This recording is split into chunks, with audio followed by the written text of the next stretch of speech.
Hello and welcome to July's episode. Oh, what the hell are we calling this show? The Chef at Home Show. It's How did I fucking forget? on your desk. It's on my tit. It's on my tit, it's on your tit, it's there. Anyway, hello! In this episode we're going to be going through our favourite starter main course and desserts from July. And of course we're going to be putting this title on the line in our Shooting Sugar on Challenge. How are you feeling after last month? Because I don't know about you, I'm in tatters. I think on my behalf last month was a lot better. I think wasn't the greatest, but I think progressively it was better than brown. Yeah, that's going to haunt me. That is going to haunt me for the rest of my life. And I will be petitioning for the rest of my life for brown to be on the menu. You might get HP sauce or daddies. Right, anyway, let's crack on with the starters, shall we?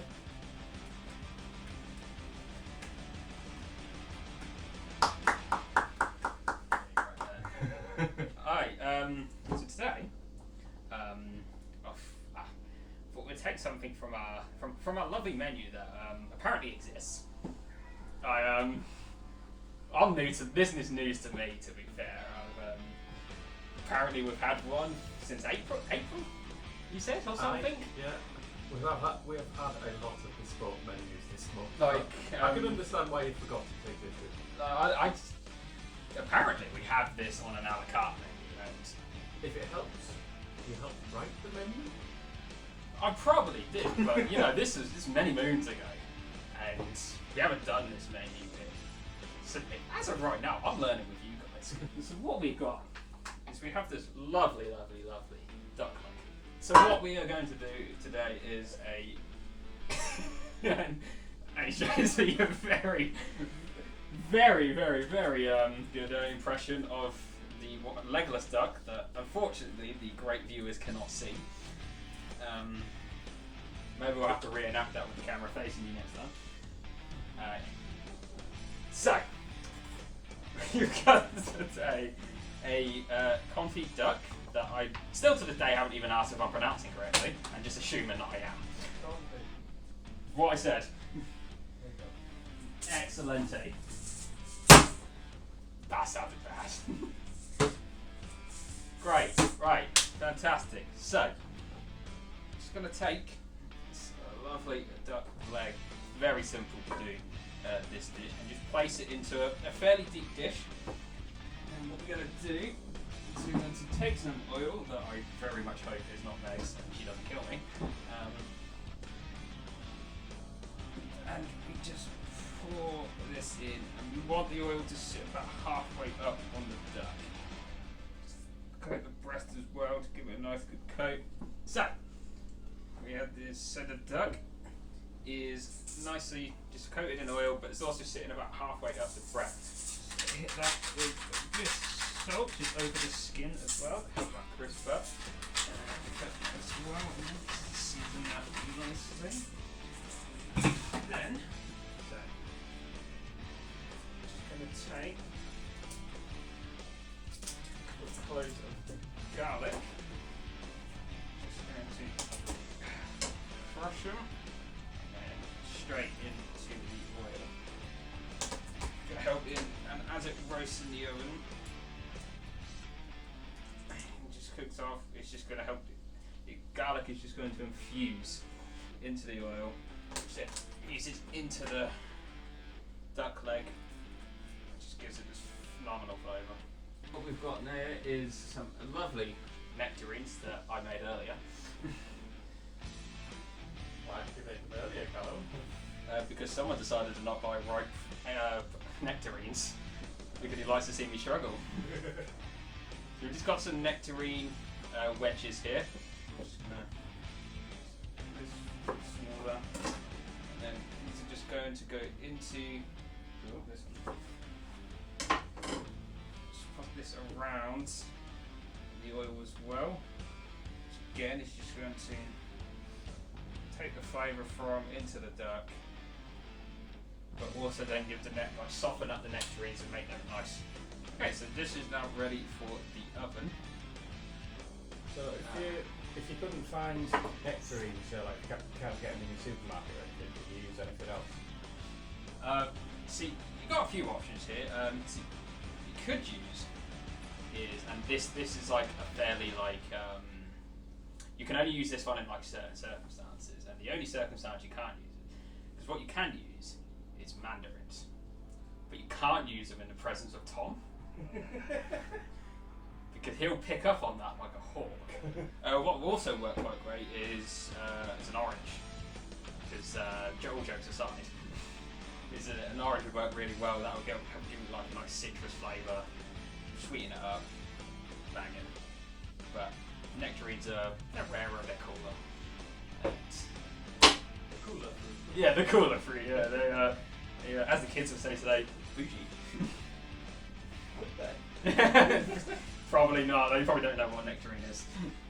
So this just goes into the very sizzly oven, and just basically just in there until you just forget about it.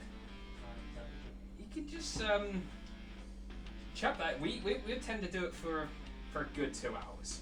Good 2 hours minimum. That helps it kind of like skin gets nice and crispy. The meat gets nice and like tender and breaks off so easily. Sitting right now about 160 in the oven. It's just like really slowly kind of infuses all the flavours, cooks the skin on the outside.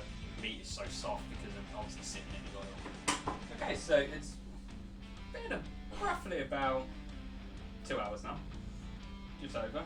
And let's have a look at this duck just to see how we're getting on in here, nice and.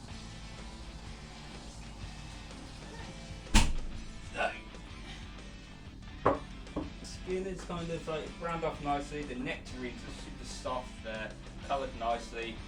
Garlic's infused in. Come to plating up now.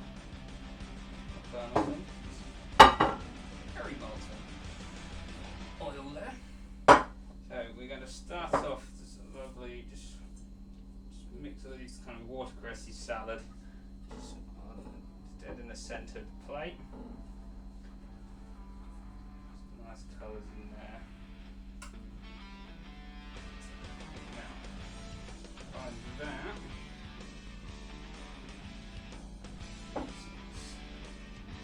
The nectarines just circle up these wedges in and around.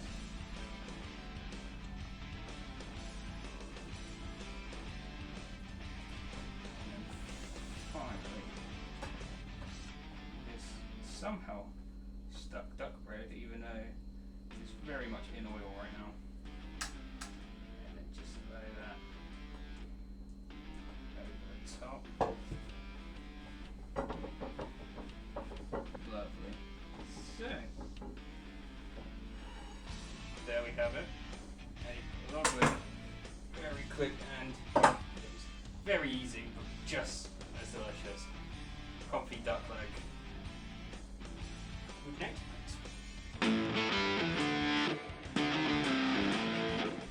Socia, what would you be cooking for us today? So I'm going to take from our a la carte menu that... Sorry, what was that? I know you've got issues remembering it. I know it's been a while. There's a lot of weddings, a lot of bespoke menus this lately. But yes, we do have an a la carte menu. So I'm going to be doing the slow roast pork dish, served with duff white potatoes, apple fritter, and a honey mustard demi-glaze. So first things first, instead of first things third, got a lovely slab of belly pork, and just got a few little straggly bits of meat that we're going to trim off just to make it that little bit nicer. Don't waste them. I'm looking for like a squared off or rectangled cut. It's not essential, it doesn't change really anything about the cooking itself. I just think it looks a little bit neater. And if you want a little bit of finesse on it, it's an a la carte menu, so if you've got a decent butcher, they'll do this for you. If not, have yourself a knife, it's not that difficult. And then we use these scraps with a bit of a trivet, and they're just going to sit underneath, and that protects the meat at the bottom from the bottom of the tin, and that stops it from overcooking and burning to it. and it lifts the skin up, so it's a little bit higher, helps get it nice and crisp. So the next thing is we're going to be aiming to get this nice and crisp, so we're going to give this lots and lots of salt. Now you might think that's going to be really, really dry and salty when you eat it, but during the cook you'll lose about 75% of that, so you don't have to worry too much about how much salt's going on there, because it's going to serve its purpose. And chef's top tip of the day, to ensure you get that lovely crispy skin, leave that uncovered in your fridge overnight. Just do this the night before, hang it in your fridge, then when you come to it tomorrow it'll be nice and dry, pat it down, resalt it, and then into the oven. We're going to go about 200 for round about, for a piece this size, probably about an hour, maybe to an hour and a half. We'll see how the meat looks. If you've got obviously bigger joints, bigger time, but I'm aiming for this for about an hour. Okay, next up we're going to be moving on to our dauphinoise potatoes, and the first thing we need to do is get our cream onto the stove. So this is a bit that I've seen a lot of chefs miss out on, right, when you're watching your cooking shows and stuff. I've seen this missed far too often, potentially for speed, I don't know. But into this pan, some nice fresh herbs, so I've got me a little allotment here, and into there, got some thyme, some rosemary, and a load of garlic. Don't worry about peeling it, doesn't matter. Splash of white wine, and then a glug of double cream. Don't worry if you've got wastage on the cream, we'll use that up a little bit later on. Put this onto the stove, medium heat. Just let it bubble away for about 20 minutes, just let that infuse. And next onto the spud itself. These are quite large baking potatoes. So we tend to find that about half of one of these, just about one portion. Obviously it's going to massively depend on your spud itself, but that's what it's worked out as for us for these large jackets. Alright, and this next bit, a bit of a test of your knife skills. If you've got like a mandolin or anything, or the flat bit on the grater, I'd go for that. But I'm just going to cut really, really thin slices, like as thin as you can go, like basically see-through. So the potatoes sliced and the cream about ready to build. If your cream's a bit lagging behind, pop these into some ice cold water. Make sure they're fully covered, and they'll stop the potato oxidising and they get that horrible brown on it. Alright, to build, because I'm only doing the one portion, what we tend to do at work is use one of these ring cutters. We always call them a horse. I'll let you fill in the gaps. Take a sheet of foil, and we're just going to create a little bit of cup. Oh, next top tip. Use the shiny side, not the dull side. Sticks to the dull side. Don't know why. Science. And then you're not going to hear a word while I'm crimping. But just crimp the foil to the side and create a seal. If you're not sure, test it with a bit of water just to make sure it's fully gripped to that ring. I've tried my hardest not to call it a horse still. And then I'm just going to build on this tray for now, but I'll move it onto the tray with the pork a little bit later on. So potatoes in, just do one layer at a time. A little touch of seasoning, then next up, thin layer of cream, you're just covering it. And then you repeat that all the way to the top. And the reason you do it like this, and not just, pile all the potatoes in and then pour the sauce on later, is that you're building up that layer of flavour. So every mouthful, you're getting the same consistent taste throughout. And then because we know our seal's good, we can safely lift this off the tray, move that onto the pork tray, and they'll cook them. Take around about the same time to cook. These ring dauphinoise should probably take around about 25 minutes, half an hour. Just a single portion, like a single. Let's start that sentence again then. So we're doing like a single portion, looking a bit nice, doing it in the ring. Yeah. What happens if we're like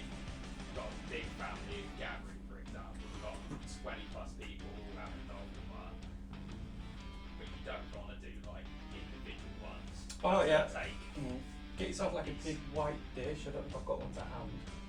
Don't even have to be white.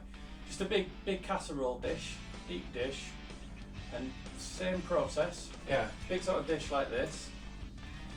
That would feed 3, 6, about 12, something this sort of size. No, it's going to take a little bit longer to get the temperature hot and to the right point in the middle.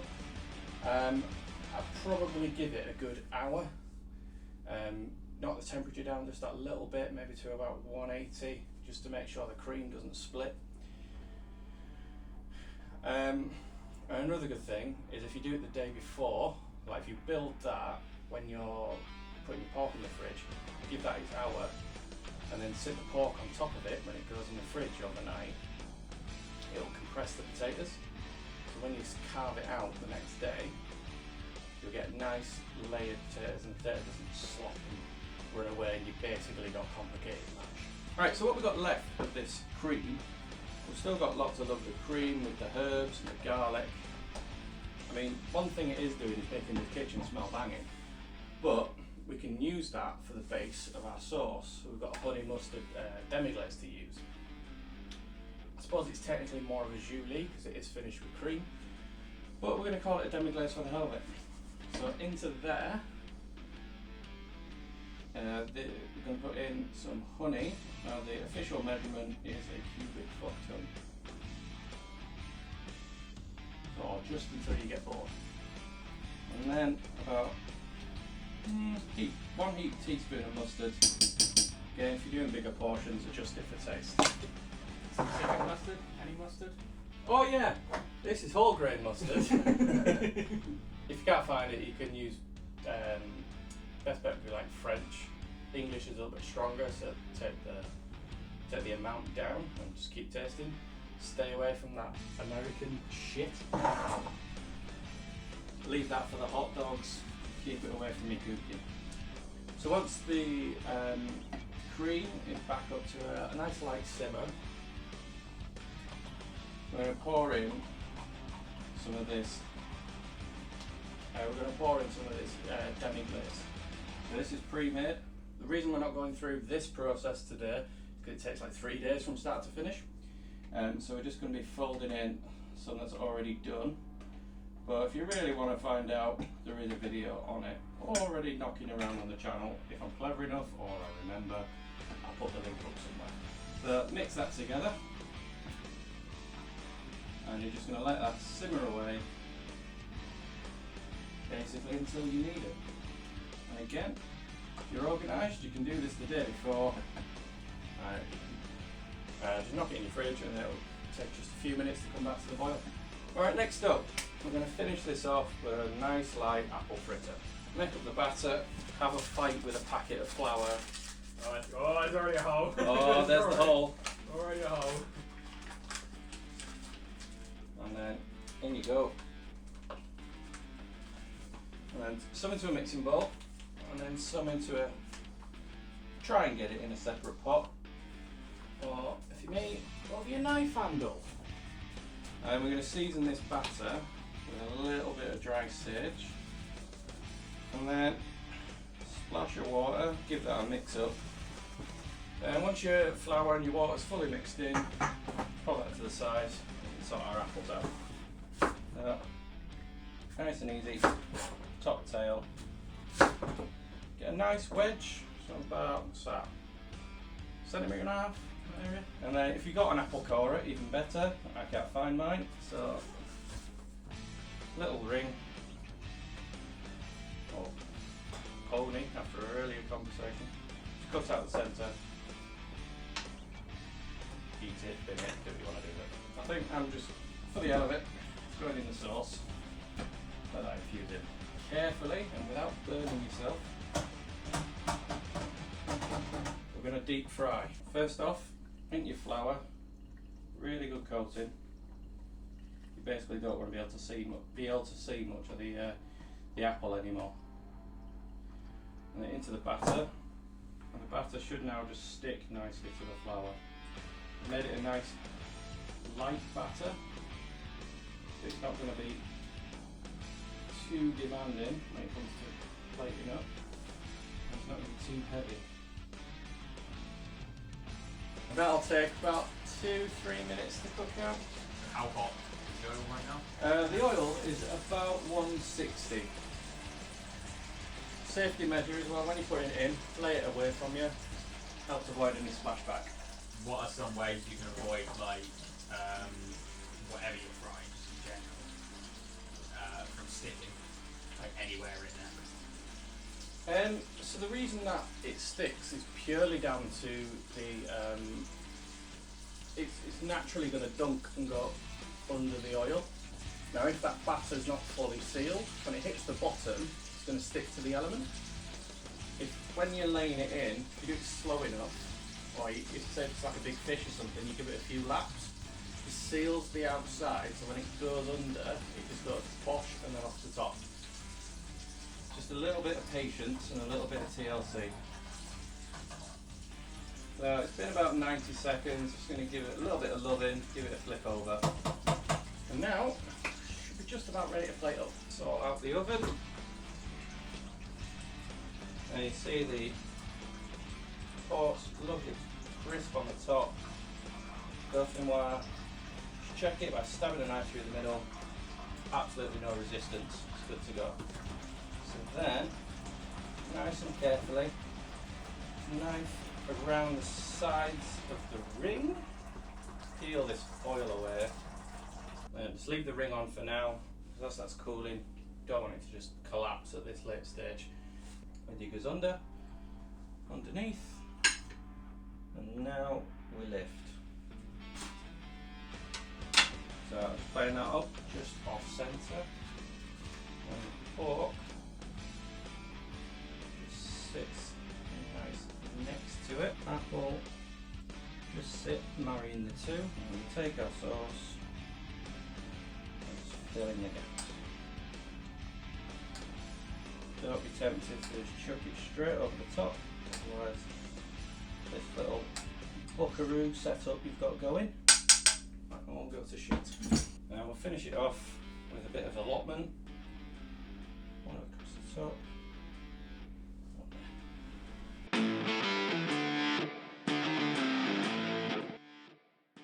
So Callum, what's for pudding? Again, you haven't told me. Classic joke that's never going to not be funny. Jokes. So, today kids, I'm going to be showing you how to make, again from our menu, a lovely, light, delicate chocolate fondant. So, to start things off, we are going to need 2 moulds, some butter, and some cocoa powder. So, we're obviously only doing one for set video, but the practice to always have when doing a fondant is to do 2. One as your tester, one as your main thing, as fondants are a bit of an arsehole sometimes. Whereas 1 day's cooking time is different to your next day's. And we found that one out the hard way. Which is usually fun. But you're like, oh, this one takes this amount of time. Oh, we'll do this one at this amount of time. Oh, why have you not cooked? So what we're just going to do, just going to take the moulds, just line it with some butter. Good coating, make sure you get it all over. Into that, just going to go some cocoa powder. Swizzle around the mould, making sure the entire thing with cocoa powder is make sure it sticks to all the butter. It's all around on the bottom as well, all up the walls, and then tap off all the excess. So now is scale. How do you get butter all over yourself? It's, you know, why not, hey? Grab a scale, and I'm going to get some chocolate. Just break it up, smaller pieces. Tear the packet in half somehow. Not really too sure how I've done that one. Didn't have the strength to do a nectarine, but I apparently ripped plastic in my mind. Oh, there you go, James. 150. 151. Oh.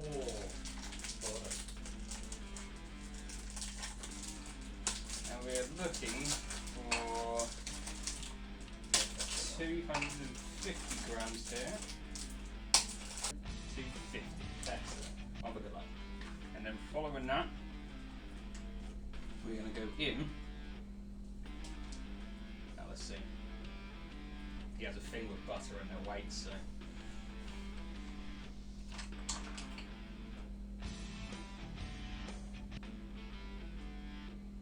250? Oh, bang on. No, 250 says on the packet. 242. Robin, that. Boom. And just pretty sure I didn't just do it all in this bowl anyway. But off to the side here, we have a.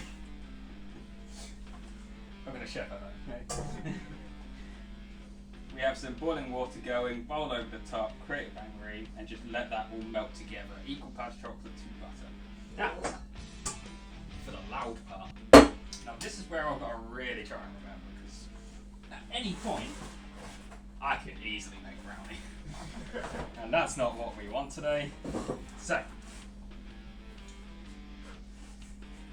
you're going to come into this bowl with 4 whole eggs. And then we're going to follow this up with separating. Apparently they don't want to, do they? The eggs, the egg yolks. So now we're just keeping egg yolks this time round.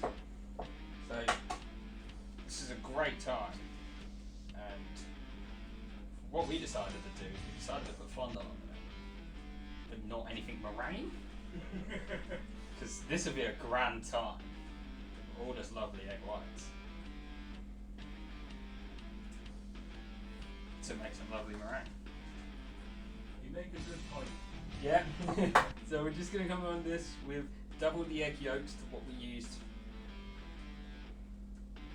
for the eggs. So for every 4 eggs, 8 egg yolks. You're a gym boy, aren't you? I'm not drinking that. One day you will. I'll make an omelette. I'm not drinking that. There you go. Egg whites to the side. Chocolate and butter. Butter is melted. Chocolate is just melted into the butter nicely. It's here. And then we're going to go into these eggs. 125 grams of sugar. Now for the last stage, we're going to add this to an electric whisk. Can do this by hand, but you'll be here for the next month. We're going to whisk these eggs and sugar together.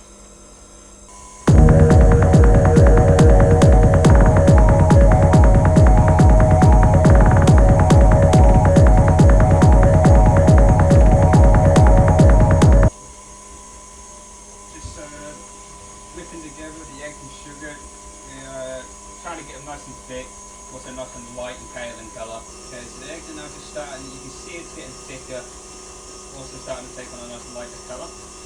Chocolate is all melted in with the butter, nice and silky smooth. You take this off the heat, put it on one side just to cool down. Now, I'm going to use the lovely bowl that James made earlier. And You're welcome. yeah, thanks. I imagine there's 17 more in here. Just going to weigh out 50 grams of flour. Now, I know what you're thinking.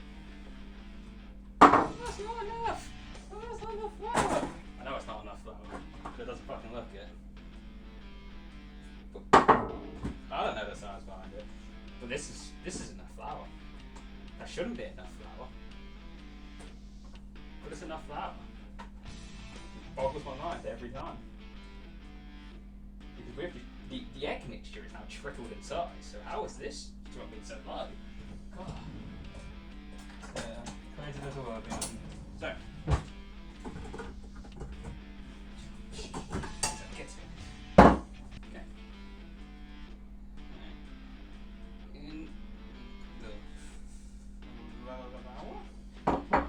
Just incorporate that into the egg. Just while this chocolate is cooling down. The eggs are nice and fluffy, light. And you know they're done because it just leaves a trail behind in the mixture. Make sure there's no hidden flour down the sides. It's the tricky little bastards. So the chocolate's just been cooling. We want to make sure the chocolate mixture is just cool enough. Put it in when it's too hot. Just cook the eggs and not a chocolate fondant, not a scrambled egg fondant. Okay, and what we're going to do is just going to incorporate just in small batches. Let it drip everywhere you go. The chocolate mixture. Very cautiously. Pour it into the bowl. Just leaving a slight gap at the top. Just allow for it to rise. Onto the tray she goes. And these are going to go in for 12 minutes. 200 degrees. Okay. 12 minutes. You're on. Okay, so timer has gone off after 12 minutes.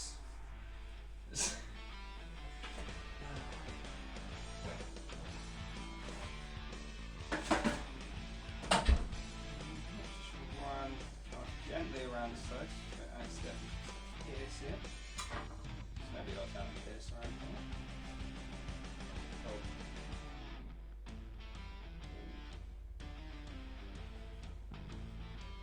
Gently close it down. Top of that. Lovely, lovely slice of orange.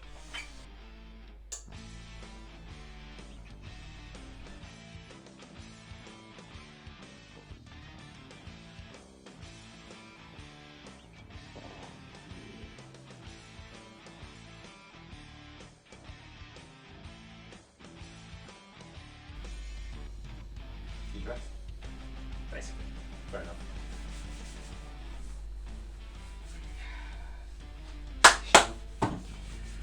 Oh, that was fun. Don't sound too optimistic. Right, it's that time once again for James vs Callum 3, the mystery ingredient challenge. But before we do the draw, we need to go through the scores. Do you want to do what we did last time? Come on, you just. Yeah. Yeah? Yeah, technology.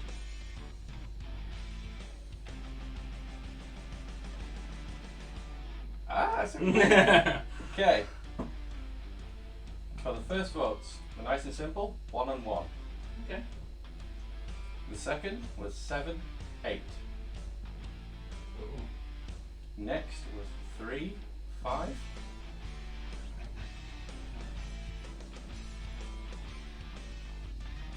And last was 11, 14.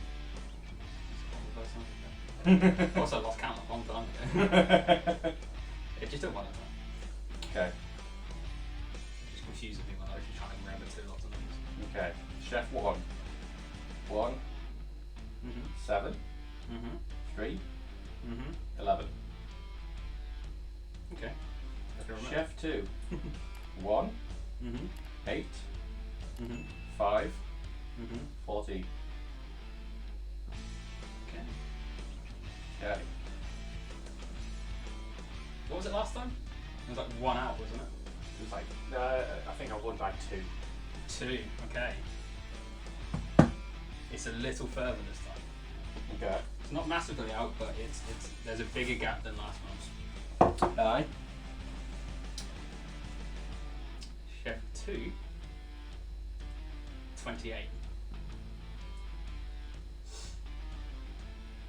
And Chef 1, now I'm assuming you know who is 1 and 2. Yeah. Chef 2, 22.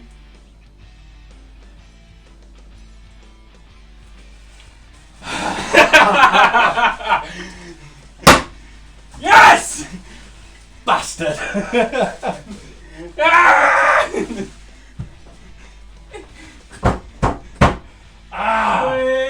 are the champions! We are the champions! No time for this. Oh. How do you feel? Oh, phenomenal. This is fantastic pride. Oh, finally dethroned.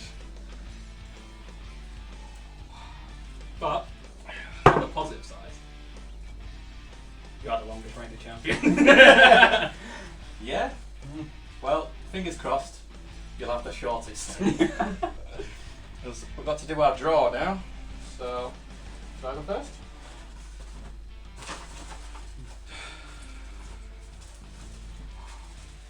Yay. First ingredient, Caesar dressing. Interesting. Oh.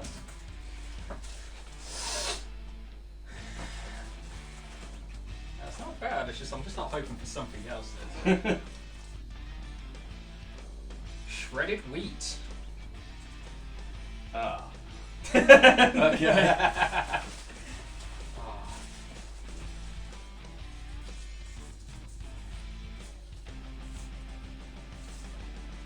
Chicken. Ew. Alright, good. Alright, good. We've got a meat at least. Okay. But what is the shredded wheat, by the way? Is it like It's a cereal, mate. I'm just making sure.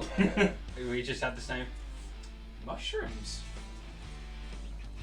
It's getting grosser and grosser as we go. Oh, it's me, innit? Oh, please be good. Please To be be fair, good. I think on paper so far, it's better than last one's. Leek! Leek! Leek. So we've got Caesar sauce, shredded wheat, chicken, mushrooms, and leek. How you feeling, champ? I'm actually feeling good. I feel Yeah? like I'm actually gonna smash this one up the better. Well, I went first last time. No, I'm happy with first, don't you worry. I'll take it. Take it on the chin. And That battle commence. You broke the title. I think you broke. You've had it for 3 Right. minutes. Right, hang on a second. 3 minutes. Hang on. And the disrespect. Who was the previous champion? The disrespect. Alright, this is the condition that it was handed to me in. Yeah? Alright? Once you take the car off the lot, it's your problem, mate. I'd just like to make it clear. This is not here when this fight was first made.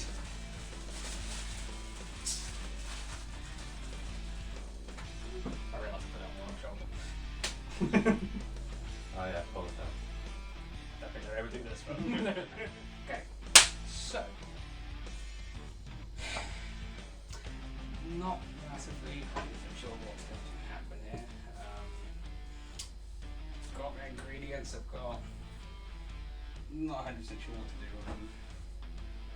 But the chicken mushroom leek, Caesar, and shredded wheat. Yes. Shredded, that's the well. You're defending champion now. New champ. I'm confident I can beat him. Last month's anything to go by.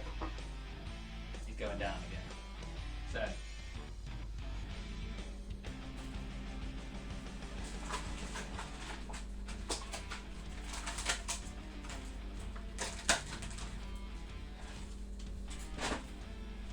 It's that little sod. I can't believe you beat me. But at the same time, I can't believe you beat me. So I have a cunning plan.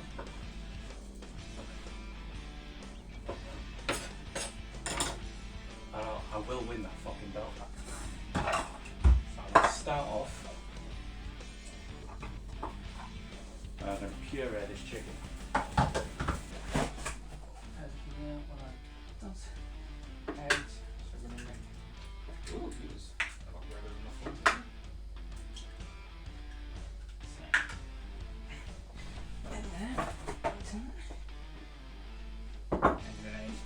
this bowl.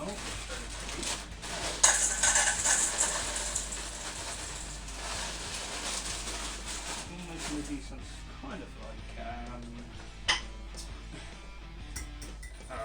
like fried chicken. Shredded out now. Obviously going to use shredded wheat. We've got some southern fried seasoning here.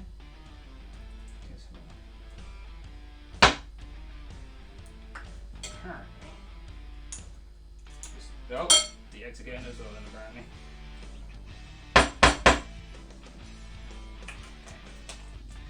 So, just get this all mixed through. Lovely. And fresh shredded wheat.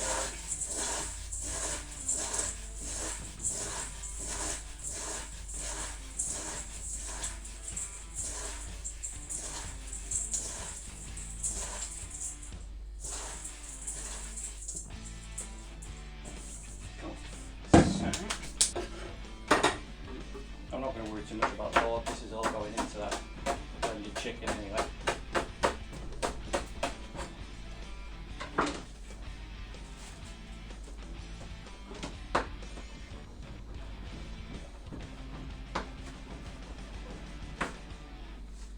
After that absolute shit show that was brown, I need to bring my A game on this one.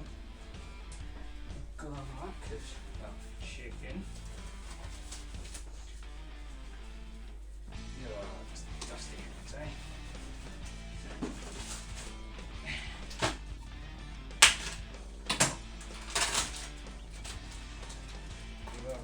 Oh, he was not what I was expecting. And obviously, the breast this side, never going to cook the time that we have be here. So, to cut these down to size. A bit more. What I'm thinking is kind of almost like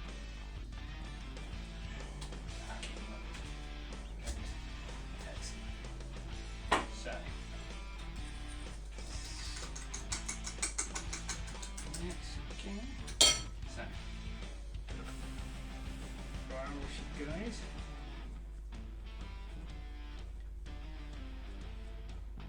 Into the egg mixture.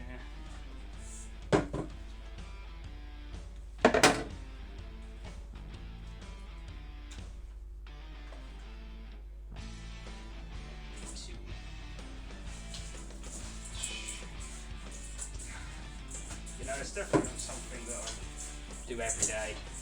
It's a questionable one. It looks strange, really weird. Something that I was definitely not expecting, to say the least. Into the flour, into the egg.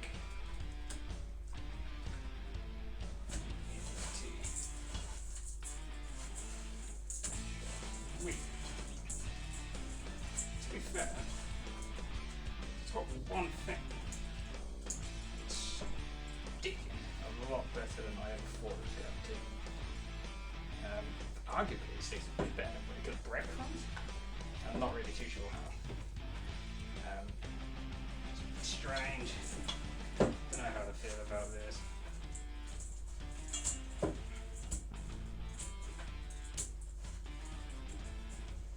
Just get these nice and coated. Cool. So.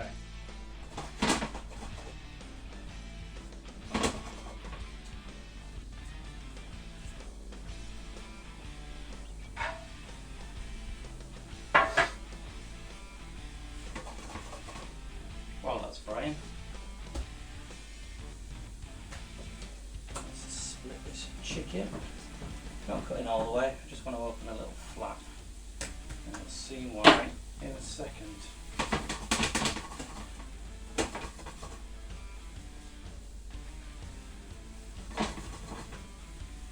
And down.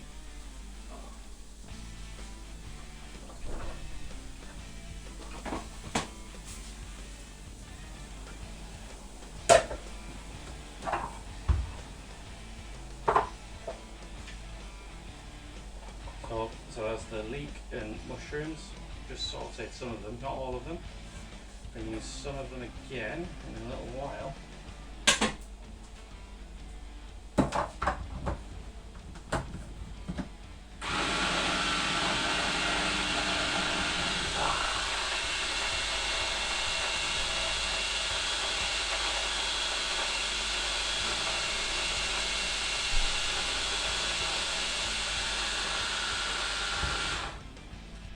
About to fry it over for a little bit.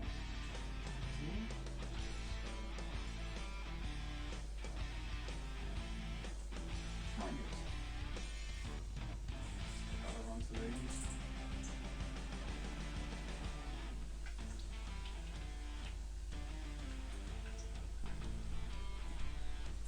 Lay away from you as well.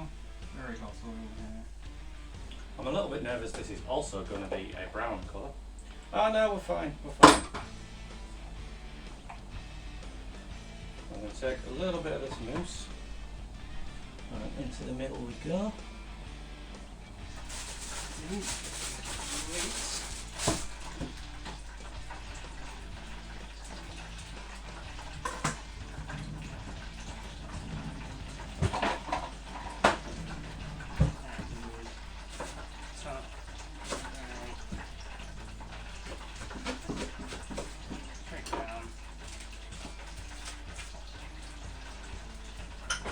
Also get you on.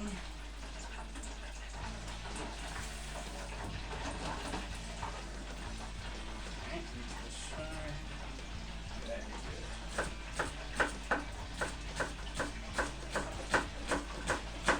Nice and shredded, nice and thin.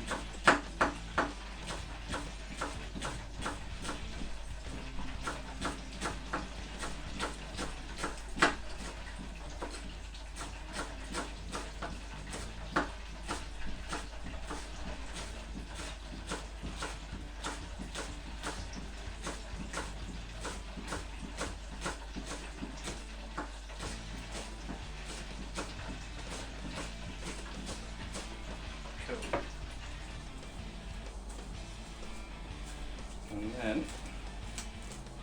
once I've finished having a fight with this cling film, I'm going to wrap this chicken up. So this is essentially a chicken valentine, or valentine, depending on how you pronounce it. Nice and tight.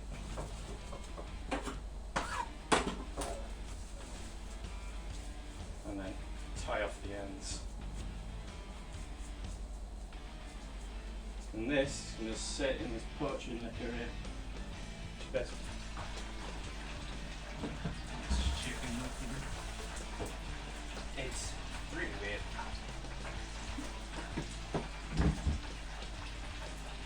So, well then, let's go in mushrooms.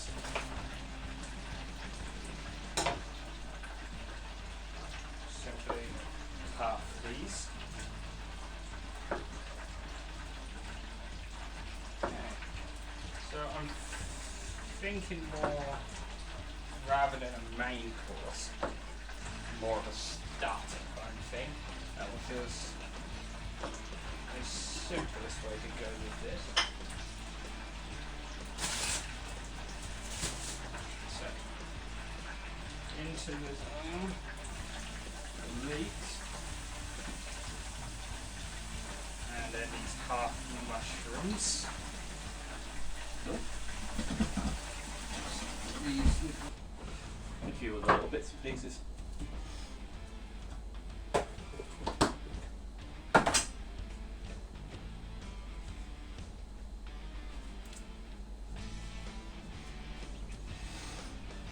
Right, now while that's cooking,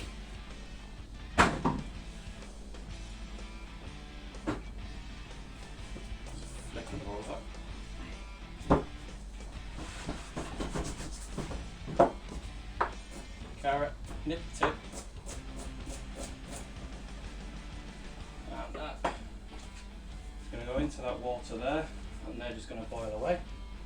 nicely.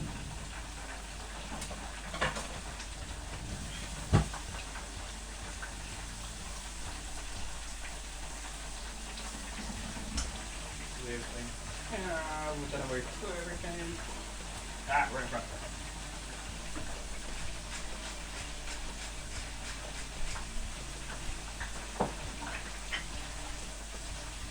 Pepper.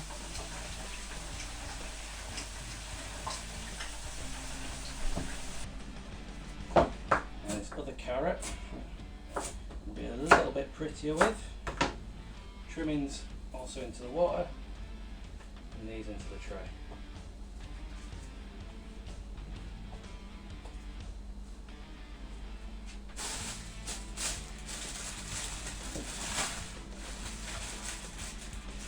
The rest of that leek, that can go in the rest of that leek, and we just put that in the poaching liquor.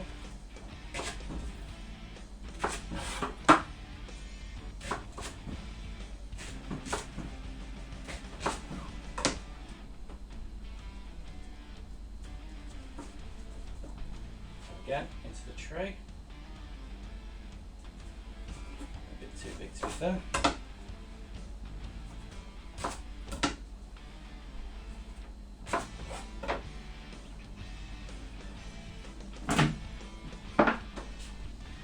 Dousing a bit of oil.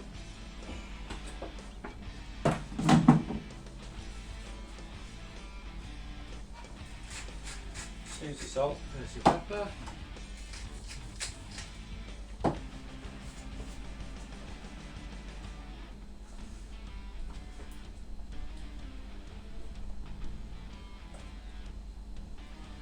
One for good luck.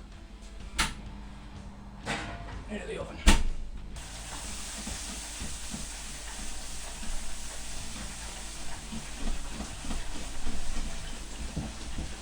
Nicely here. Chicken is. I don't know if I can class it as browning off because it was brown when it went in. We make some little fondants. Too tall, too tall.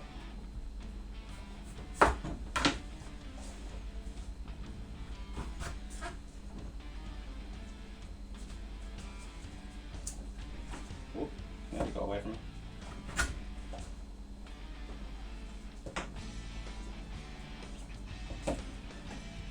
Kneading that one up.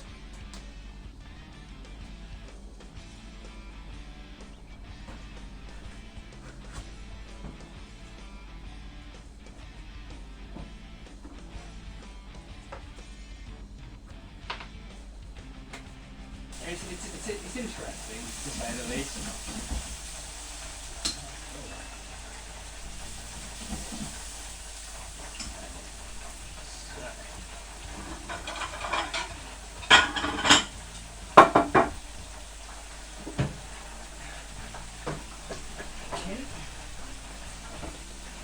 Hoping this is big enough.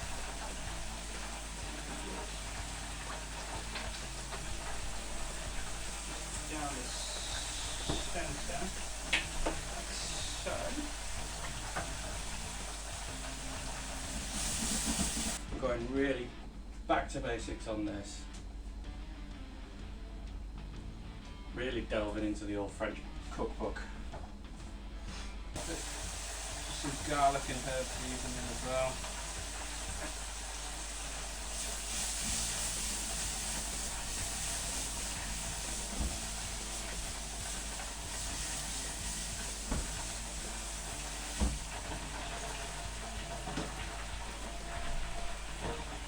Chicken is looking good, I guess. Not really 100% sure on that one. Now into this pan, splash of white wine. We'll just reduce that down.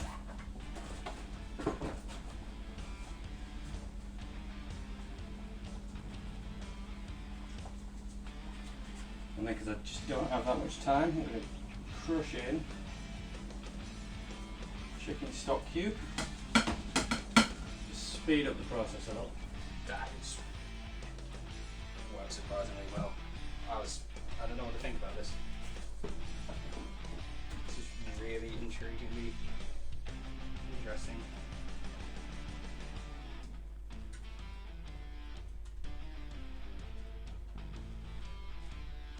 Just lay this across. See there.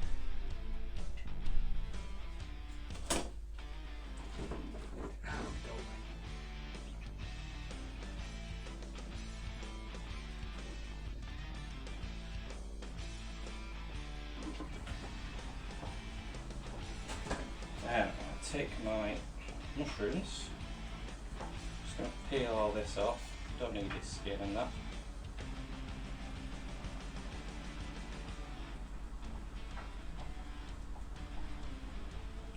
A little bit too heavy handed with that one. That'll help.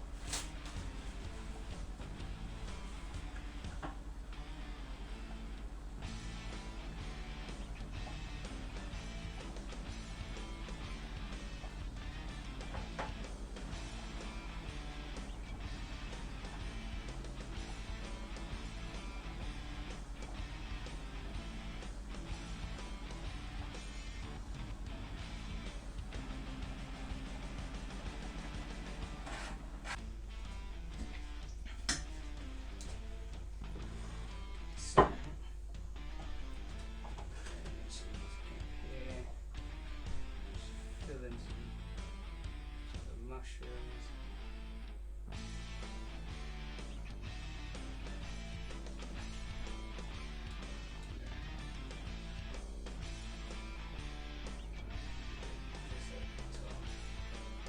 Pretty up a little bit.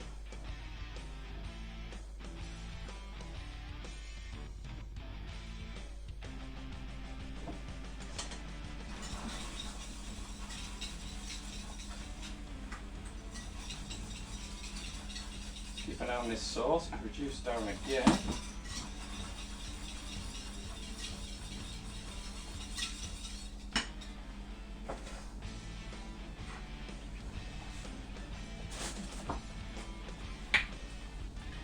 Nice bloody Caesar sauce. Fill my mushrooms with it.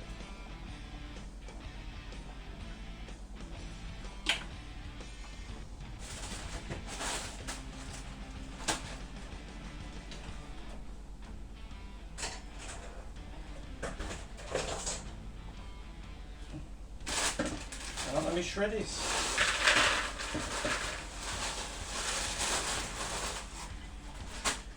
Probably won't need all that much. Crush them up.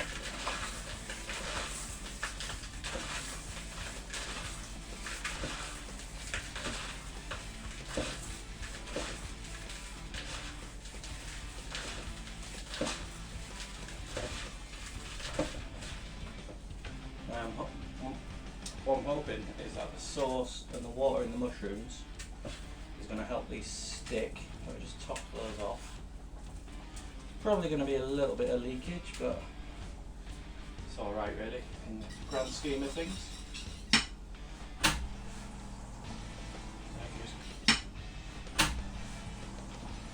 can just go in the oven.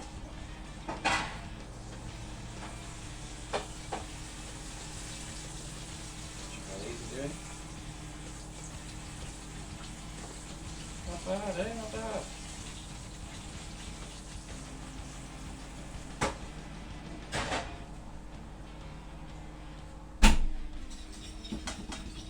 Okay, by my calculations, I've got one bonus ingredient left.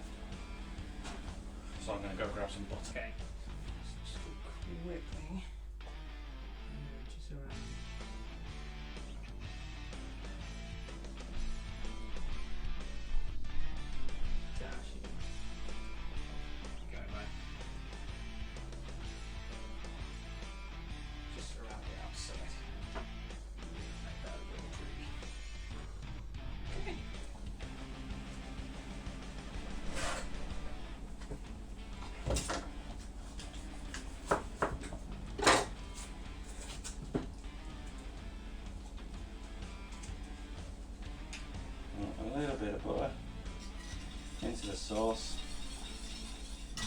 It's actually quite a cool technique really, because you put in a little knob of butter into a reduction sauce like this. You wouldn't think so, but it actually helps thicken it up as well as like enriching it and helping the taste and the texture. Get a nice like velvety reduction from it.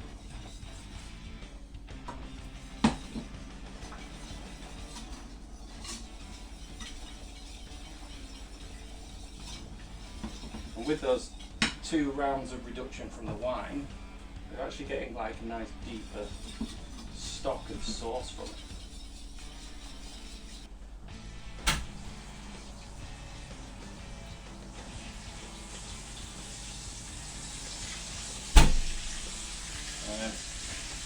Got a little tray of garnish here. Just going to sit in there, cook through for the last few minutes.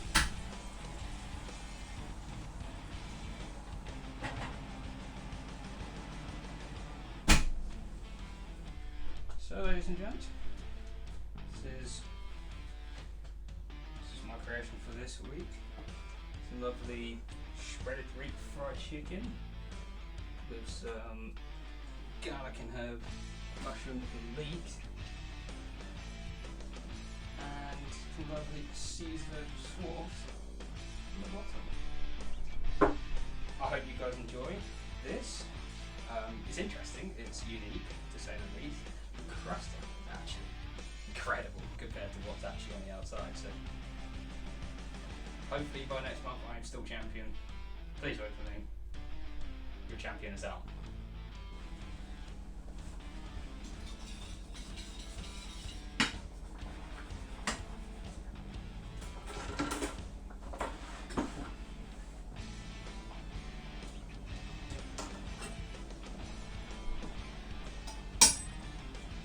Excellent. Right, so these carrots that were in this pan here, nice and soft now. So, drain those off into the massively oversized blender for this job. And a little bit of butter.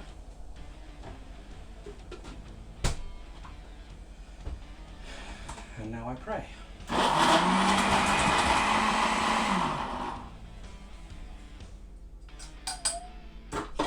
First whiz, I add a little bit of this liquid that we cooked in. Don't have too much of a time because I'll end up with soup and it's not what I want.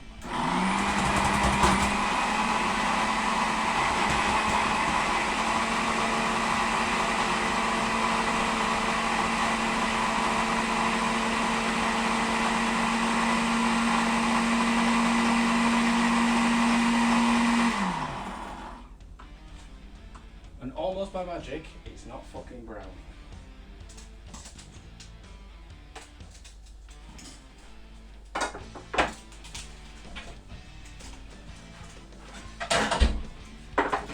Okay, I have all our components.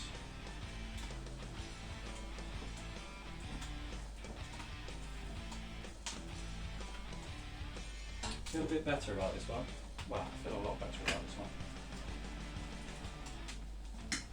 Okay.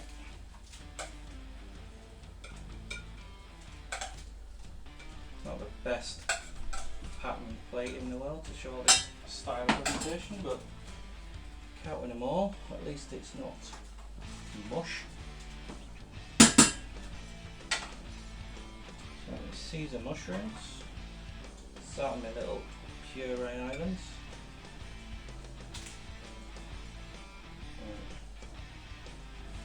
Round. Basically just going round in a circle, just filling in these little gaps.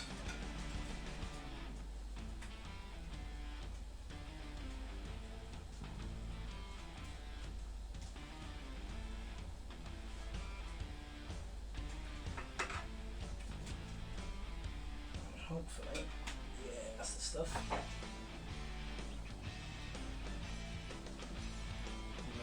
Leek spikes will go there as well. And then a lovely stuffed chicken in the middle, try not to knock anything over, like that.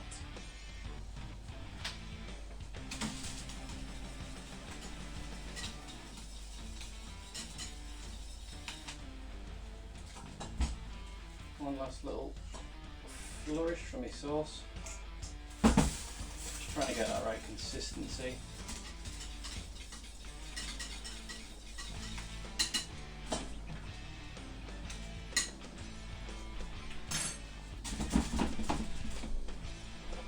Very bang, to be fair. Little dribble. And then dribble around.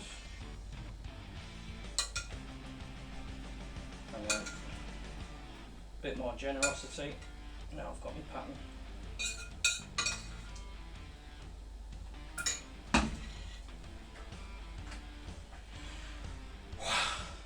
Much better.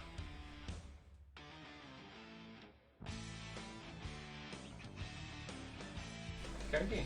How was that, champ? That was interesting. Yeah? That was interesting, yeah. Was there any things you struggled with ideas for, or?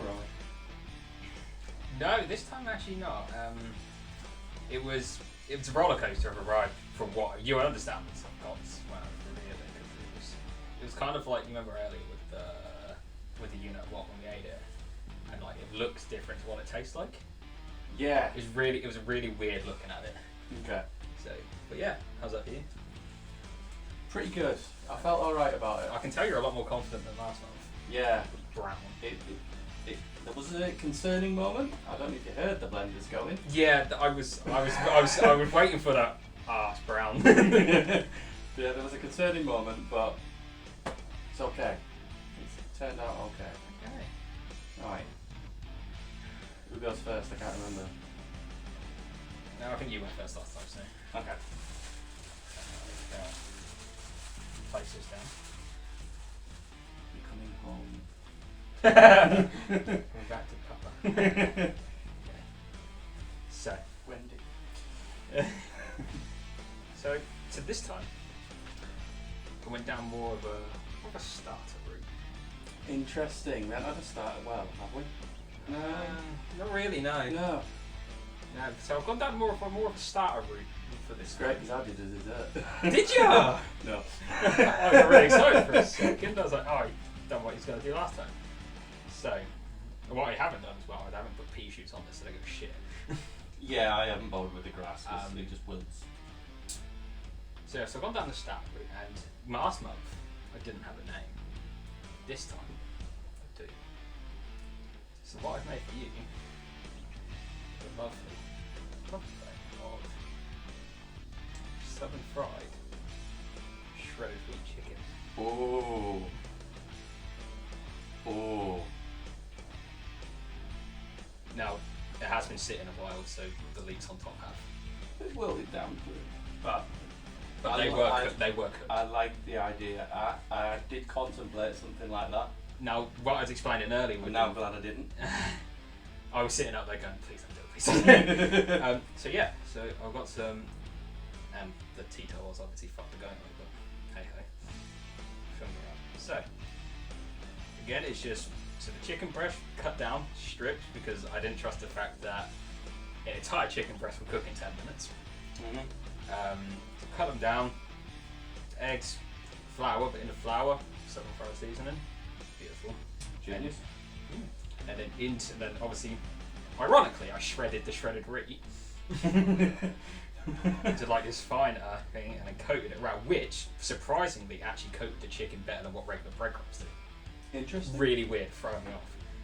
Then into the fryer, fried it off, and it's actually, I don't know if you That looks feel very crisp. it actually is. It really. But the weird part about it is that, because obviously when you fry your chicken, you always look for the colour on the outside as well. You want that golden brown. Well, it went in brown. So every time I pulled it out, I was like, oh no, you're just exactly the same. It doesn't really colour, but it had the colour initially.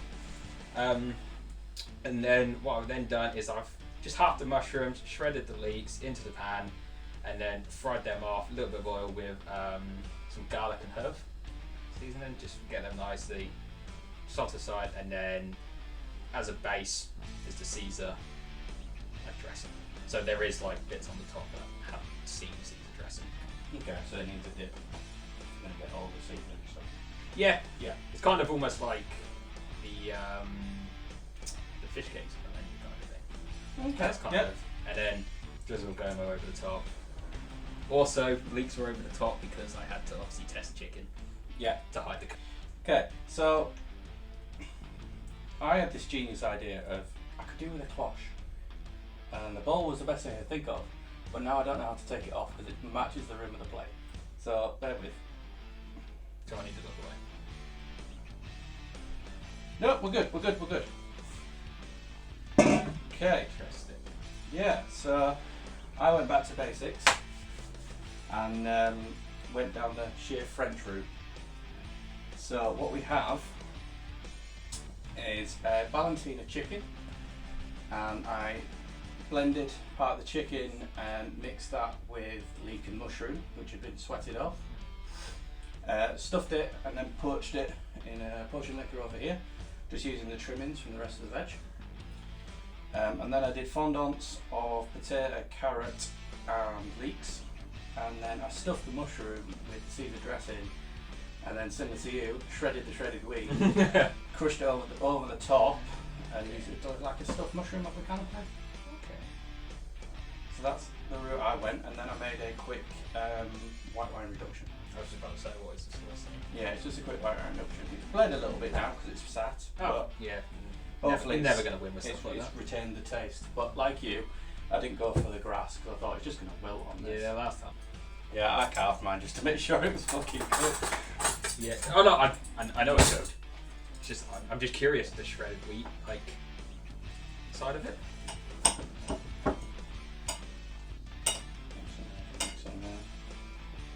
Looks lovely and moist.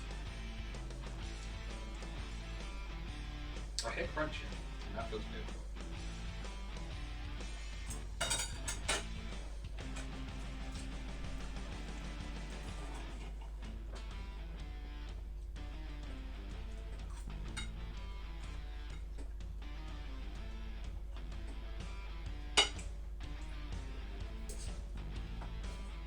Bit odd, isn't it? It went through with a sharp knife. Really? Alright. Turn them over, some of them where they've got like pincers where the knives come through. Yeah. Yeah. Fortunately, I don't have a butcher's knife. Eat my dinner with. Drew McIntyre's sword. Yeah. Angela.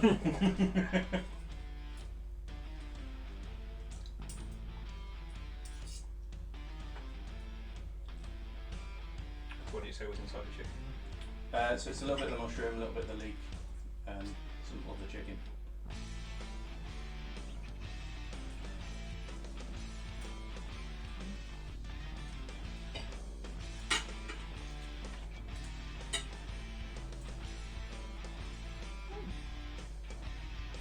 I don't know if you've tried it yet, but No.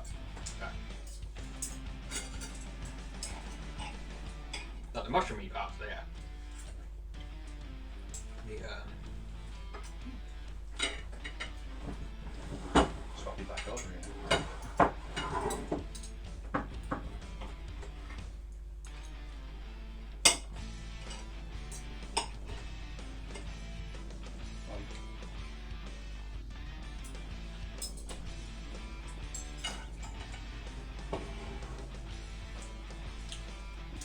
Isn't it incredible?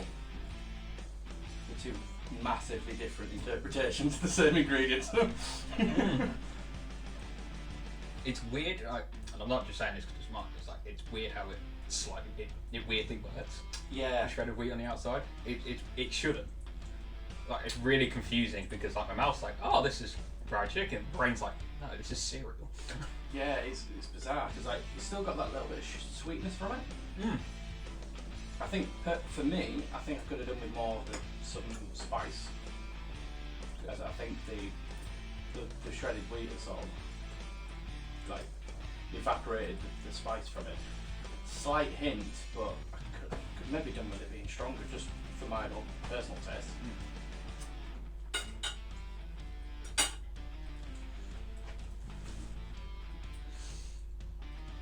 So the chicken for you on your side is very moist. Apparently the flies really like it.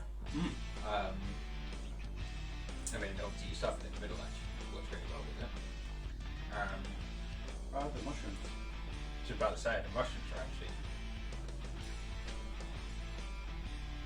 again, because of obviously the shredded wheat with it weirdly works, and never in a million years would I ever thought of shredded wheat with any of this. Yeah, me neither. There's not cornflakes and shredded wheat that works. Yeah. Alright. It just confuses me. Alright, scores on the doors. I give that a solid 4. That's purely on my own taste buds. I'd have loved more spice in that. Well, that's fair. That's fair. Like, if some of that sauce was maybe mixed with some of the spice as well to give it an extra bit of a kick and double up, maybe that would have done the trick. See, because this is where there's like, the kind of fart goes into like that bang bang chicken from the other day. I'm tasting a lot more southern fried chicken than I think you're. Yeah. You're saying? Yeah, maybe. Because like with the bang bang chicken the other day, I tasted nothing, and then you was like, "Oh, I'm dead." Yeah.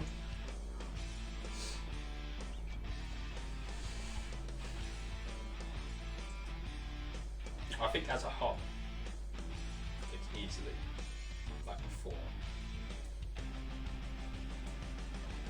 I think this is going to be a close one, mate. No, I think so. Yeah. Right, well, that's our bit. Over to you.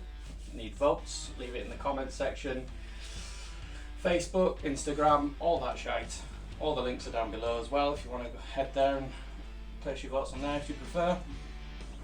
Makes my life easier if they're all in the YouTube comments, but I can't win them all. But yeah, we'll find out soon. That was fun. I give that. I think I give that. Again, it's harsh, but I think I'm gonna have to go with. No, I'm gonna go with a 4. That's fair enough.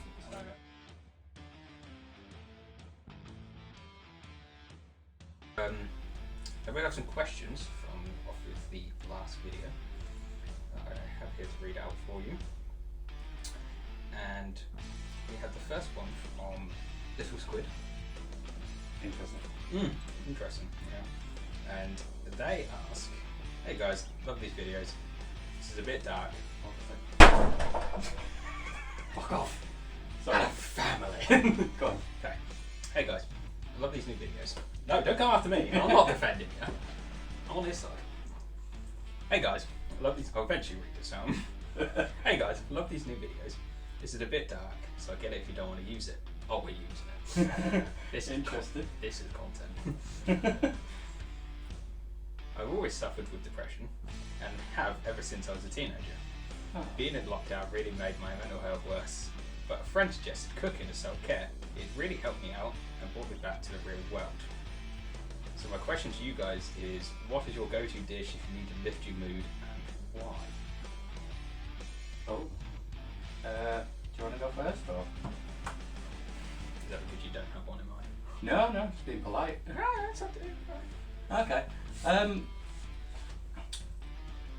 Really, no pun intended, but it kind of depends what mood I'm in, because I've got quite a few like comforty things. If I just want something quick and easy, and like, yeah, I'd just go for like a bloody fried egg sandwich or egg and chips or something, just comfort. But the one that I really enjoy the process of, and it just makes me zone out from the rest of the world, is I just love putting together a roast dinner. Like, even just like, I've been known to, when I put my Yorkshire puddings in, I'll sit on the floor down there and I'll watch them rise for 45 minutes. No, yeah. Oh no, you'd 100% do that working If I had you time, have I would. nothing else to do. Yeah, I would turn up an hour early just to be able to do that. I've seen you do it before. You've never done it for the full 40, but I've seen you just crouch down and just stare into that oven for a good 10-15 minutes, and I'm like, "They got other things to do." It's like, But no, that's for me. That's the perfect one to just zone out. There's loads of stuff to do, but I don't know, I just get a real joy out of it. And if I'm feeling shit, like, that's the perfect one for me to just lift my mood. No, yeah. For me, it's between two actually. just to really kind of like take my mind off everything, because everyone has it. But it's either a lasagna, like a complete homemade from scratch lasagna, Yeah. all the sauces yourself, making the pasta yourself, everything. It's just that was like really meditating to me. It's just something I could just do all day. Or one for just the simple fact of how much freedom you can have with it is something I'm really into now is a burrito. Okay. Just like how much freedom that you can have with what you can put in, and just the aspect of like building it, and just like, because it always lifts my mood with a burrito, because I always challenge myself of how much shit I can put in it before I physically cannot wrap it anymore. And I know I've done it good when I have to bring in a second wrap. That's when I know I've made a good one. I think all the stoner boys watching are very proud of you right now. That's always will be the one that will get me on, because it's just everything they can put into it is just phenomenal. Next And time, they always taste the best as well. let's move. But next burrito, try the shredded wheat chicken with Caesar. Yes. Give that a bash. Let me know how it goes. Yeah. That's my dinner Who was tomorrow. that? Asked that question. Little squid. Thank you very much. Thank That's, you. you know, It's, it's quite brave for people to say stuff like that, so I appreciate that. it's good to see that you've found something that Yeah. can really help, because everyone suffers from mental health. Yeah, everyone has a shit times. Whether you admit it or not, you do. And it's nice to see that cooking is the way that you can kind of be yourself and kind of like help you, like, I guess, I don't know how to word it. I know what you're trying to Right. get to. Yeah. No, it's and if you do take this, and I don't think it says in here, what is the food that may help you? Yeah, fair point. Let me know. And what is your comfort food that you like to make? Fuck it, make your own video. Tell us. Yeah. Okay. So, I like this one. I like this one. Don't like the name though. But I've just seen the initial part. So it's from She's So Ugly 18. Is this like? I'm No. hoping that's a reference to the song. Possibly. Yeah. I'm hoping it's about someone else and not yourself, because I'm sure you're. Smooth up and Carlos Sainz. Okay, so question is, hello from London. New videos are hilarious. Oh, thank you. Cheers, Hop. Check out, I need you to be louder because I need Jamie Oliver to hear you. Yeah, you've started a bit of a thing now. There is a one-sided beef going on right Is now. there? That is, the movement has started. I just want them to love his sandwich prices, and I'll be a bit happier with them, to be honest. Well, I would like The him, audacity of charging a £5 for a ham sandwich. I would like him to either add butter to butter chicken, or chili to Thai green chili. Take out the red chilies as well. Fuck me, lower your march too. Anyway, anywho, I recently found an old food magazine from the 70s or something, and everything seems revolting. What cooking trends do you think will seem awful in the future? That's a really good It question. is, yeah. Anything Jamie Oliver makes. Food trends. Oh, trends right now. What are the? I've got one. You got one? Just trying to think what is trendy right now in the food world. Because it changes every day. So it does. There's By the something time new. this video goes out, the trend will completely. Oh, it'd be like 6 new trends. But I've got one if you Go got on. one thing to add. Yeah. Right. We need to all have a chat, and we need to come to the general consensus of how many things we can milk. Because there Sorry, are, what? there are so fucking many. Right, if you walk in like a posh shop now, you've got cow's milk, you've got almond milk, you've got fucking soya milk, coconut milk. There's all this shit that we're just milking, which 98% of doesn't have an udder. It's doing my head in. Like you can't. It's so hard now to buy just fucking semi-skimmed. And I haven't even sworn that much in this video. But Never swear at all. that And it's not so much a food trend as a chef trend, but fucking tweezer chefs. All of you, get in the fucking bin. I'm waiting for the day where I just, out of nowhere, just tweezers. The only acceptable task for a tweezer is to take bones out of fish, because it's fiddly. No, yeah. Anything else, jog on sunshine. Run over. There's this one channel on YouTube that I've shown you before. They can get in the bin. All the shit that they do. Right? Oh yeah, but just put the right food in the wrong order. I know Kind what you of, mean. yeah. Like, I had to show him because it was painfully funny. But they was doing all this shit that was just they've done 10 extra steps to get to this one thing.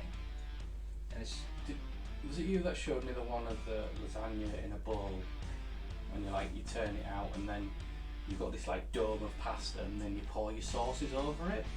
I don't think so. It's the same people though. Right. No, I wouldn't be surprised. We're just starting wars left, right and centre here. No, good, yeah, because I mean- these people, right, there's a nice snuggly bit in the bin, Jamie Oliver, that they can snuggle into, right?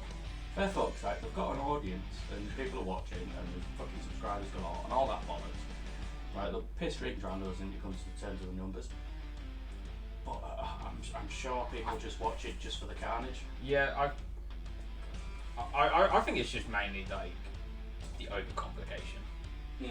Like, it's, I understand like stuff like that, the brilliant reviews and all that, but it's like, it's when it starts like going into like, people then start using them as like tutorials and stuff like that. That's scary for the future of catering, isn't it? Yeah, and it's like, because that's all you ever see, is just like all these like batshit crazy over the top stuff that's unnecessary. The one that gets me, it just made me think of another one, is on the TikTok now. I'm old. 8 years older than me. It's a long 8 years. There's a lot of these videos where like people are fucking loads of stuff in a pan. They'll do like sheets of cheese and then fucking eggs and all sorts of stuff. And then at the end of it, they've just got a really complicated toasty. Oh, you did trigger something for me. I'm like, Fucking just cheese. make a toasty. Fucking cheese. Right. I like cheese, right? Mac and cheese, cottage cheese, two of the greatest things ever made. But the people that just fucking unnecessary amount of cheese on something is like a lot of the time as well is they'll just put a block of cheese into a pan to melt it, and then when it comes off the heat, it's just all you can see is just split cheese, and you just got cheese and then just this massive layer of oil that should be put like. There's one people that go around and they'll have like a steak and then they'll say, oh, can I have some cheese sauce? But their cheese sauce is just melted cheese. And then they'll just pour over this ungodly amount of cheese. Like, fucking, I don't know, like that pan there, yeah? Right? Just fuck it on there. They'll just swarm the plate and it's just like, there is no steak anymore. and who would put steak and cheese? I feel like this question is just like unlock some sort of chef therapy. Yeah, it just alright. And anyone who says that cheese makes anything better doesn't. Right? Only some It things. doesn't make my life better. Right? I know it kills you. Alright, but it kills me when people just fuck cheese on everything. Like, just ruining it, right? I feel better now. Got it off my chest. Yeah. Yeah. Got the words right. Yeah. Okay. Now I think you have an answer for this one. Go on. The question is from who took a sheet? Who took a sheet? Yes. Oh, that's the name. I thought Yeah. that was the question. Okay. And sheet is S-H-E-E-T. PG. I like it. Yeah, see? It's just an innuendo, you know. Now see, these people from New York, they probably won't get this, but it's got on Chris Economy. And who took a sheet to us? Hey chefs. Best name so. Yeah. What's the dumbest shit that you ever seen done in a kitchen? Cheers from New York. Oh, Now I think you have an answer for this. I've got one instantly because it was only the other day. Yeah. Go on. Hey, have you got one? No. No? Right. I've got a few examples. I've got one customer and one staff. Which one would you like first? If this is going where I think it's going, the staff one's gonna be good. But we'll go customer first. Customer first. Because I wasn't Alright. expecting the staff one to come out. It's just coming to my head. A few days ago, a week ago, something like that. Electric oven was playing silly buggers, wouldn't turn on. Customer tries to light it with a match. I don't know what else I can say about that. Dumbest fucking shit in the world. It was their house. It's not like it was a rental. It was their fucking house. And staff. I've got so many. I was about to say. So fucking many. The one I'm gonna go with is. I'm waiting for the curveball for this to be revealed. It's actually about me. Oh no, you're safe. I'll save that for another video. So I had a chef that we were getting ready for a dinner party, and he says, right, you're looking after the start section, first job, you need to get the pork pies made. That's this one. Oh, I didn't think it was this one. Well, there's so many that I could riff off this. I didn't think it was this You need one. to get the pork pies made. So he's like, alright, chef, no worries. So like, what do I do first? Right, get your ham on. That needs to go on. Showed him how to put the ham together, got it in the pan, got it on. So he's right, that's going to take about 3 hours to braise down. So now that's on, I've got to go over here and do some things. Expecting him to go back to his section and do some things. He did no things. I came back to him in like 10 minutes and he stood there. What are you doing? Waiting for the ham, chef. It's going to be 3 hours. Aye. You don't wait for it to cook for 3 hours. Oh, okay. And then toddles off. See, the one that I thought you were going to go with was someone who we worked with. Was preparing, 10 minutes maybe, 20 minutes just before the service was about to start. All the food was ready, big old groups. We had all the food ready, cut out the tables, and then James obviously is running all of it. He asked him, cause we're going backwards and forwards because there's a long walk between like kitchen and where the dining room was. So this guy's coming backwards and forwards, bringing stuff in. Me and James are in there plating up. James and us decide to, when he comes back, because he brings over this tray of chicken, but there's no lid on it, and obviously we're still working on some stuff, so we need to keep this food hot. It's already in this tinfoil tray, but there's no lid. So James asks, when you come back, can you bring a lid with you to put on to the chicken to keep hot? Yes, chef. Fucked off. Comes back 5-10 minutes later with more food, ironically, and with the lids as well. Fair play to him, he actually remembered. Puts it down, and then we just look over as it happens, as he then slides this lid over the salad. Over the salad, leaves the chicken, steam still coming up from the chicken, and we just look at you, and he just looks. And still to this day, it always gets brought up as being a funny thing that happens. It's like, what? So that's funny because the one I thought you was going to say was when we had again, I think it was a wedding. It was a wedding, and the kitchen was like just behind this thin partition from where the guests were eating, and it was coming up to the speeches. I think this is the compere stands up and he goes, and now the father of the bride. And as the father of the bride stands up with his microphone, about to say a few words, he gets maybe 2 words in before this lad gets 360 pieces of cutlery straight into a metal sink. That's on video for eternity. The greatest thing about that story, that's arguably the funniest story that's ever happened, is that the door was open to the dining room, And I went, oh fuck. So I ran over, closed this door. Me, you, and then someone else who was working with, fucking pissing themselves at this point. We are dying. And this guy, he's just done it, and he's standing there, and he turns around and he just goes, what? Oh dear, we are lots of dickheads. It was incredible. It's funny. And I'll never forget that. Yeah. I hope these stories have translated to Oh, how one more. ridiculous they are. One more. Oh, there's more? One more. Once again, where I thought you'd probably go with it. And so we had this. I'm just kind of, because you can help me with this story, because you know this very well. The bus. Oh, The bus. So, end of October time last year. yeah, don't know about. We had this job come in down in Devon. Devon, wasn't it? Something like that. That Far then away. and there around, yeah.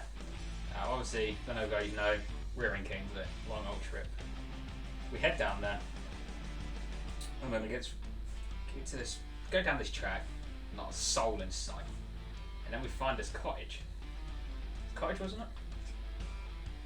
Right, it's the only place, by the looks of things, by miles on end. And on the door, and out comes someone and said, we're so and so, you know, James, chef at home, chef, are you expect some chefs? And I was like, no. I was like, oh. So like, we just thought initially, sat nav just screwed us over, happens. And then we said, oh, we're looking for so and so, and they went, oh, just down there. Points down this dirt track. I was like, okay. Get back in the van, toddle our way down, still nothing to be seen. Until we look over just to the left, and all we see is this double-decker bus that's been renovated. Oh, it's just, I believe they called it the Jurassic. I can't I can't remember. There's something along there. But yeah, we looked over and then out walks this chappie. Hello! He's like, oh, no. Pulled up. He was like, oh, I'm James, and he's like, yeah. He's like, ah, great. He shows us inside, and the kitchen size was probably this table length. Easy. Now, this table was the entire kitchen. On this kitchen side, we had a stovetop that had 4 hobs, 2 pans, and then this section was just for plating. That was the only countertop space we really had. Also on that countertop. Oh yeah, With a taking George Foreman taking grill. up most of the counter space was the George Foreman grill. And on the menu for this day, the very lovely, as James says, that he likes to make. Not that bit. Yeah, that was traumatizing. But a lovely Sunday roast dinner. Complete with soup starter and apple pie dessert. Yeah. Yeah. So we had soup, sauces to do with 2 pans. We had veg, roast veg, roast beef, apple pie that needs baking. Not a single oven in sight. Not one. So it's quite funny what you can do with a George Foreman actually. Yeah. Makes alright Yorkshires. Yeah, it was weird. It was like that chicken from earlier. It shouldn't work, but it did. And never again do I want to see a bus. Never again do I want to cook on a bus. People, lovely. Oh, could not fault them. Kitchen, horrid. Yeah. It was definitely a challenge. Oh, is there any more questions, or is that all? Yeah, that's all. Cool. Yeah, unless I've, yeah. So thank you, who took a sheet. Keep up the fine work of your names. It was. I hope to see you again with a new name, actually. So. I hope that's your name. Yeah. So if you do comment again, can you have a new name, but just mention that you are who took a sheet? Can we have an answer to who took a sheet? Oh yeah, that'd be great. That'll be. We're actually great. firing questions back. Do you reckon they work in a hotel? Oh, I hope so. Someone stole the duvet. It took a sheet on the bed. Why is he Italian? You've never seen the Italian man that went to Malta? Oh, show me that. I right. believe that might be where that's from actually. Do you reckon? Could be. I'll show you it soon. Right. But no, How the fuck do we end these videos?